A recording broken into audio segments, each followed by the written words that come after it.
মাকুটি একদম জমে গেছে। এবার একদম ফিরনি স্টাইলে খেয়ে নিতে হবে।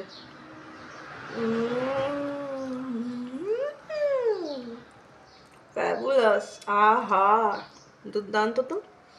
আমাদের ফেনির মতো নয় কিন্তু, এটার একটা আলাদা ফ্লেভার আছে। আর বাদামের টেক্সচারটা আসছে, দারুণ লাগছে।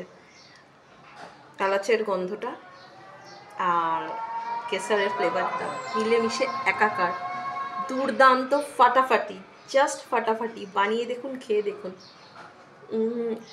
ঠান্ডা ঠান্ডা গরমে দুর্দান্ত। অনেকে ভাবেন ফিরনি বানানো কঠিন, ফিরনি বানাবেন না, মাকুটি বানান, এটা অনেক সোজা। কোথায় আছে রেসিপি? আমুল পেজে গিয়ে দেখুন, বা আমি পৌলমী আমার ফেসবুক পেজে গিয়ে দেখুন, পেয়ে যাবেন। Thank you for watching.